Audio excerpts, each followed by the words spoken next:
Hey everyone, and well, long time no see. Um, can't really explain it. Tried the whole YouTube thing in college and it just kind of died off, and I do apologize for that.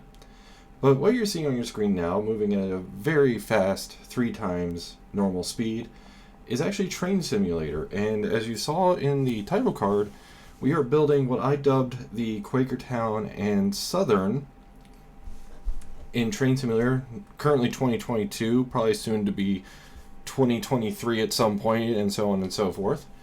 You can actually find the link to the workshop page for this route in the description below. You can also find a link to Train Simulator in the description below. But I just kind of wanted to ease into this. Right now you see we are currently putting in some bushes at the curve north of Hatfield, and that's kind of the section of the track we're going to be focusing on today. You can see I've already done a lot of work. I have all the track laid. I've most, if not all, the signals in place, and most of the trees in place, though there's a large section missing between Hatfield and Lansdale. And you're going to kind of see the progress throughout this entire kind of series, because this is going to be a series. You may have noticed I took down the old Train Simulator videos from the channel, and these will be replacing them. And this is going to be something I kind of do on the side. If I can, I'm going to try and get out a video once a week on a Sunday, mainly because that's what my schedule can allow for nowadays. Exceptions might be for things like holidays, and just if I'm not feeling up to it, or things like that. Things to that effect. But you can usually expect a video on a Sunday, and I will say it's mainly going to be Train Sim related, and starting out here it's going to be the Quakertown Southern related. Now, the Quakertown Southern actually exists in real life, but it's not called the Quakertown Southern. It's actually a combination of the Pennsylvania Northeastern Railway and the East Penn Railway, between Quakertown and Lansdale. And the line itself is actually apparently still owned by SEPTA from what I can find. In this version, it was fictionally taken over by a company called the Quakertown Southern, and they run tourist commuter passenger trains between Quakertown and Lansdale where passengers can connect with SEPTA. They also took over the East Penn side of the freight operations and made a deal with the Pennsylvania Northeastern to interchange in Lansdale instead of Telford. So while the location and the route are real, the story is fictional, if that makes sense. And what you're going to see over the next few weeks is the progress I'm able to make in my spare time on this route. I do my best to keep this all updated as best I can, but again, I have work to deal with, I have a schedule to deal with, so this is not my primary form of income, nor do I think will it ever be. But I at least wanted to have a little side project, a little hobby, and well, this is kind of it. Right now, you might be wondering why there are tank cars there, but there's no, like, if you know the area, there's no kind of business that requires that many tank cars. That represents the car storage siding north of Hatfield. So that's kind of what that's representing. And I try to get the details of the route as close as I can, but obviously with Train Sim, you have to take some licenses because they don't always have exactly what you want. Here you see me, and you kind of saw it earlier, I'm using the Google Maps overlay in order to put in a gravel road. And it's not hard. I may go over how to do this at a later video, but I may not. There's been plenty of tutorial videos on how to get a Google Maps overlay and how to lay roads and things like that. But you notice I'm using it as a guide. And I'm going to be perfectly honest, I use that as a guide because I find I can't really effectively do freeform routes, like routes directly from scratch without a guide. So that's why I'm doing that. Additionally, kind of go into reasons for things, this video series will probably allow or keep me motivated enough to actually complete this route.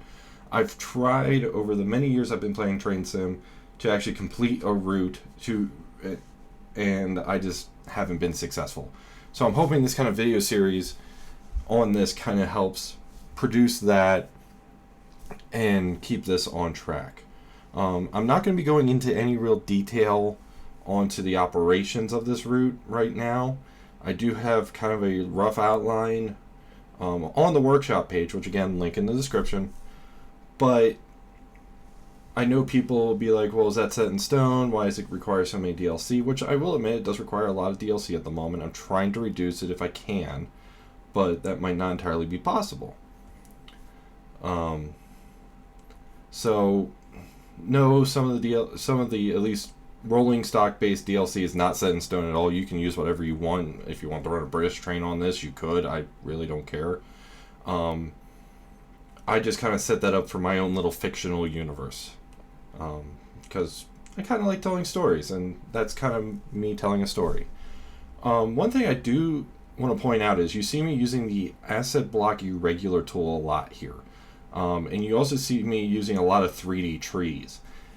Usually that's not recommended, and I do my best to try and limit it when I can. You notice I'm kind of keeping these trees within a block or two of the track. I'm not straying too far out into the horizon with it.